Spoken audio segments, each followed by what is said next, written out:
항상 문제를 제기하고 카코스병은 트집을 잡아요. 거기 카코스병이에요. 카코스병은 앓는 소리 아시죠? 앓는 소리. 뭐 몸에 열이 나고 막 그러면 끙끙 앓죠.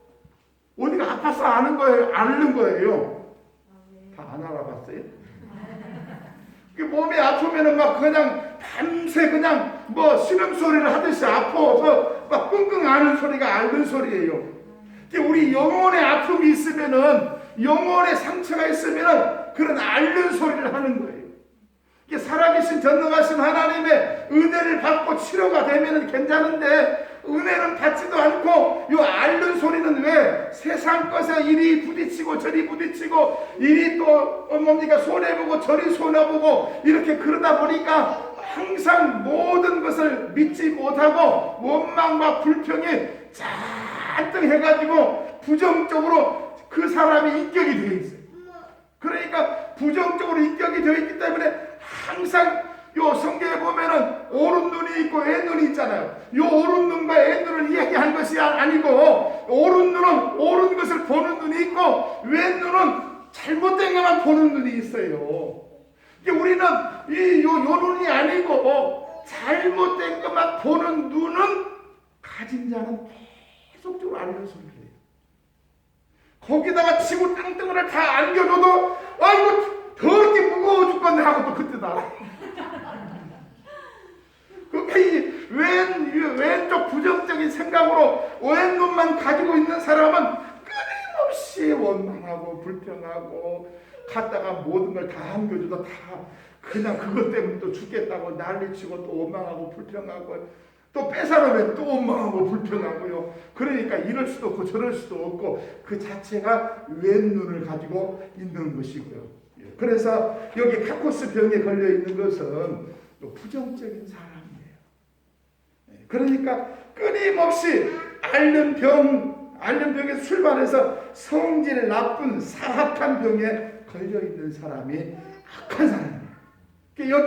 여기 마술사 시몬은 돈을 주고 성령을 돈 주고 살려고 했는데, 그 악한 우리 주님께서 하신 말씀이 사도행전 8장 22절에 그러므로 너희 이 악함을 회개하고 주께 기도하라. 혹 마음에 품은 것을 사하여 주시리라 그랬는데, 이 악함을 품었다고 하는데 이 카코스의 악한 병은 어디서 왔느냐? 성질 나쁘고 사악한 병에 걸려있다고 말이에요. 사악한 병이 걸려있어요. 우리는 그 사악한 병이 걸려있으면 빨리 고쳐야 돼요. 우리가 좋은 것만 보면 되잖아요. 우리 기독인들은 좀 눈이 바꿔지고 사고가 바꿔지고 하늘나라의 소망을 가져야 돼요. 그게 바꿔진 거예요. 그래서 비행기에서 추락해가지고 살아남은 사람이 다 감사해. 애들 공부 못해도 괜찮아. 그거 아무것도 아니다. 네가 건강하게 사는 것마다 내가 행복하다. 남편이 월급을 적게 괜찮습니다. 당신이 월급을 적게 벌어와도 나는 행복합니다. 당신이 있어서 행복합니다. 그 마음의 자세. 아직도 그 마음이 없다면 비행기 타면 떨어져야 돼. 그런 사람의 정신사고가 고쳐져야 된다. 그래서 하나님의 은혜를 알고 옳은 눈이 떠지는 그런 저와 여러분 되시기를 축복합니다. 내가 안 바꿔졌으면 아직도 바꿔줘야 할 목표가 많고요. 고쳐야 할 목표가 많다는 거예요. 처음에 목회를 하면은 큰 목회 해가지고 좀 떵떵거리고 좀 영광을 좀 드러내기를 좀 해볼까 하는 그런 마음이 가득하게 있다가 나중에 다 내려놔요. 그런 진리 세계로 들어오면은 이제 그런 건 없어지고, 오직 예수 믿는 자체로 감사하게 돼요. 그 믿음이 감사해요. 밥만 먹고 살면 그것도 감사해요. 이런 신앙의 수준의 깊이가 이제 들어가게 돼요. 전에는 부정적인 생각과 사고가 너무 많았어요. 너무 많아. 그것이 바꿔져서 하나님 앞에 바른 눈이 떠질 수 있는 그런 자세가 된 것을 볼 때에 정말 하나님 감사합니다. 그런 고백을 하게 됩니다. 그래서 그 마음이 악한 마음에서 나왔다고 하는데요. 포네로스란 단어에서 왔습니다. 억눌러진 마음, 고통스러운 마음, 나쁜, 악한, 비난받을 만한 버려진 악도, 노고의 괴로운 고난이 많은 사람들이 그런 말을 한다. 그러니까 세상에 여기 보니까 강렬한 욕망에서 나온 단어인데 포노스란 단어에서 왔어요. 네 악함은 어디서 왔느냐? 포노스에서 왔는데 강렬한 욕망에서 나온 것들이 포노스의 병이에요. 강렬한 욕망이 뭔가 울키치고자 하는 욕망이 요 성령 받아 돈 주고 사가지고 뭔가 해보고자 하는 그런 욕망이 악한 마음이라고 주님이 지적하고 있어요. 또 뿐만 아니라 페네스에서 왔는데요. 가난해서 돈을 벌기 위한 목적으로 나온 것이다. 목회자를 처음 시작하게 되면 먹고 살 길이 없으니까 가난하니까 어려우니까 목회 길을 하면은 좀 잘 먹고 잘 살 수 있지 않겠느냐, 그런 마음으로 시작한 사람들이 신학교에 많이 와요. 그래가지고 졸업할 때 보면은 싹 다 어디로 가버려. 몇 명만 주의 일을 하고 다 어디로 빠져버려. 없어져. 이 가난해서 돈 벌기 위한 목적으로 나왔다면은 오늘 주님께서 악한 자라고 할 수밖에 없어요. 돈의 목적이 아닙니다. 또 프로코스에서 왔는데요. 돈이 없어서 궁핍하다 보니까 거지처럼 그런 식으로 구걸하겠다는 마음을 가지고 이 시몬이라고 하는 마술사가 하나 주님 앞에 나온 것입니다. 무엇 때문에 성령 받으려고 했는가 하는 것입니다. 왜 믿음으로 살고 성령 충만 받으려고 하는 것이 물질의 수단으로 축복과 성공의 길을 가고자 하는 그런 마음이다. 이렇게 성경을 이해하고 있습니다. 그래서 주님은 그 마음을 알고 그 생각을 알고 있기 때문에 말은 성령 충만하고 있지만 그 마음엔 딴 생각이 들어있는 것을 서기관을 보셨습니다. 주님은 금방 꿰뚫어 보세요.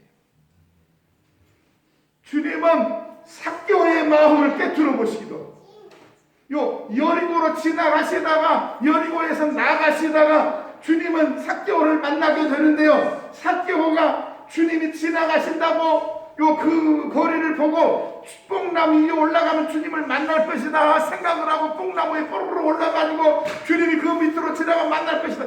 그게 아니고 주님은 삭개오를 만나러 오신 걸 몰라요.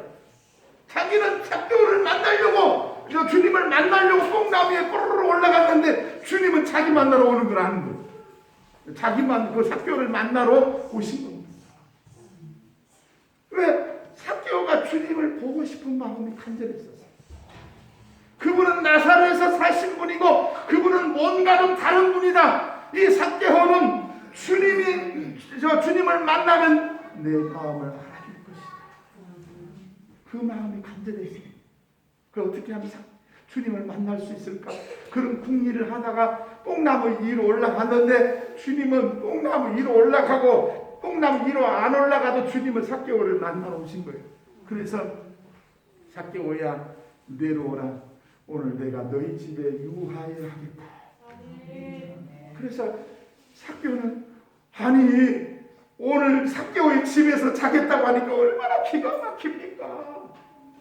주님이 딱 보고 내 소유의 삭개오는 내 소유의 절반을 가난한 사람에게 주겠습니다. 남에게 토세가 아닌 있으면 4배나 갚겠습니다. 확 뒤집어요. 삭개오. 그만큼 삭개오에 대해서 간절한 마음, 주님에 대해서 간절한 마음이 삭개오에 있었어요. 오늘날도 마찬가지입니다. 주님을 만나고자 하는 간절한 마음만 있으면 주님이 오셔서 만나주세요. 어떤 모양으로 만나주시든지 만나주십니다. 우리 주님은 어제나 오늘이나 과거나 동일하세요. 똑같이 주님을 찾고자 애를 쓴다면 끊임없이 주님을 만나주시고, 자문에도 보니까 나를 간절히 찾는 자가 나를 만날 것이다. 나를 사랑하는 자들이 나의 사랑을 입을 것이다. 성경은 반드시 그게 진리라는 거예요. 다시 말하면 어떤 그냥 논리적으로 기록한 책이 아니고 그 말씀이 어제나 오늘이나 영원토록 동일한 말씀으로서 역사하시겠다는 것입니다. 그 말씀을 믿을 때 하나님의 역사는 지금도 일어나게 됩니다. 지금도 하나님의 기적은 일어나게 됩니다. 할렐루야.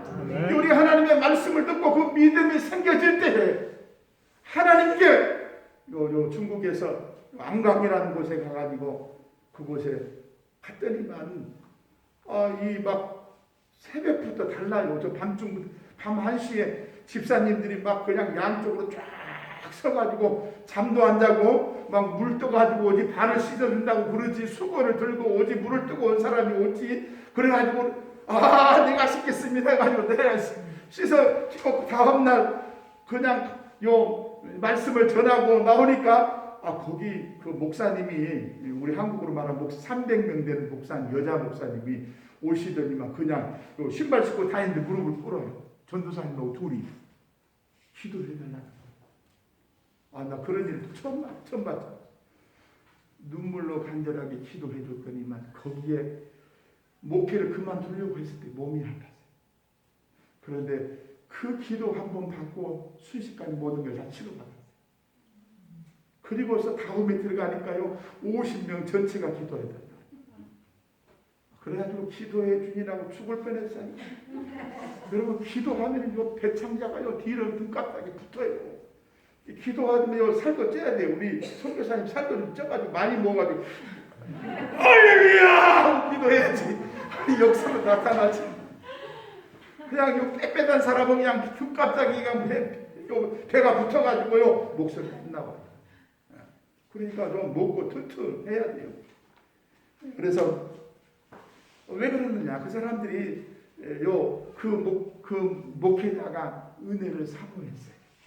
그래서 어떤 말씀을 들었는지 잘 모르지만은 제가 말씀 전하는 게 많은 시간이 있거든요. 그 말씀 가운데 은혜가 됐던 거예요. 우리가 하나님의 말씀이 어느 한 곳이라도 은혜를 받아가지고 내 것으로 삼아서 그 말씀을 붙들고 가면 하나님 그대로 역사하세요. 그런 기적의 역사가 일어나게 됩니다. 마태복음 8장 18절을 보니까 예수님이 애워쌈을 보시고 자기도 애워쌈을 받으려고 이 서기관이 따라가겠다고 하는 겁니다.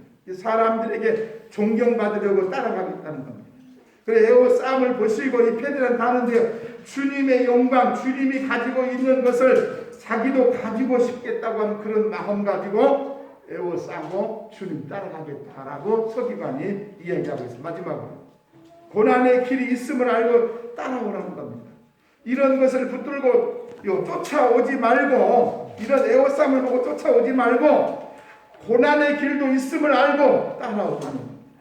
내가 따라오려거든 힘들고 어려운 것을 알고 예수님께서 이르시되 여우도 굴이 있고 공중에 새도 거처가 있으되 오직 인자는 머리를 곳이 없다 하시면서 네가 이런 길을 알고 따라왔으면 좋겠다. 근데 그 서기관은 그런 고난의 길을 생각지 않는 거예요. 우리가 주님을 믿고 따라가는 길에는 반드시 이런 포기의 마음이 있어야 돼요. 그러면은 하나님이 다 내려놓고 그러면 깡통으로 살게 하겠다. 그건 아니에요. 포기하는 순간 하나님이 다 함께 해주세요. 그럼 하나님의 역사를 경험하셔야 됩니다. 진심으로 진리를 깨닫고 믿음으로 인생의 목적을 바로 알고 따라가겠다고 하는 것이 무엇보다도 참 중요합니다. 우리가 주님을 따라갈 때에 진정으로 살아계신 하나님이 나와 함께하고 나와 동행한다는 게 어떻게 보면 대박이에요. 하나님이 나를 책임져 주신다. 하나님이 나를 인도해 주신다. 하나님이 나를 밀어주시지 않으면 아무것도 할 수 없어요. 우리는 그런 경험을 했습니다. 우리가 여수 주양교회에서 그냥 맹목적 없이 그냥 나왔어요. 나와가지고 다시 개척하면은 하나님이 인도해 주실 줄 알았는데 내 생각이었어요. 그때부터 하나님이 손을 딱 띈 거예요. 손을 딱 떼니까 아무것도 안 돼요. 하나님이 손을 떼니까요. 교회를 개척했는데 간판 갈 돈도 없어요. 하나님이 손을 떼니까요. 그 어떤 것도 해결 안 되고 다만 먹고만 살게 해주세요. 하나님 손을 떼니까. 굶주리기는 안 했지만은 하나님이 손을 떼니까 우리가 하려고 애를 쓴 거예요. 그래서 우리 집사람은 장돌뱅이가 돼가지고 장마다 돌아다니면서 물건 팔았어요. 하나님 손을 떼니까 가진 고통. 그리고 집사람은 저 시장에 가서 천원입니다 이렇게 물건 팔고 있을 때 나는요 그 광경을 보고 봉고차에 가가지고 다시가 함께 하고 엉엉 울었어요. 하나님 내 죄입니다. 제가 잘못했습니다. 하나님 용서해 주세요. 하나님 함께 해주세요. 그래도 2년 몇 년 수년 동안은 하나님 손 떼시고 아무것도 못했어요. 그래서 하다못해 정말 나는 아무것도 할 수 없고 그리고 내가 가는 길은 죽은 것도 없고 다 내려놨을 때에 그때 하나님이 붙잡아 주셨어요. 하나님이 붙잡아 주시면서부터 모든 일이 형통하게 되고 하나님이 붙잡아 주시면서 길이 열려집니다. 우리 모든 저와 여러분들 이런 하나님의 축복이 있기를 주의 이름으로 축복합니다. 음성으로 우리 기도하겠습니다.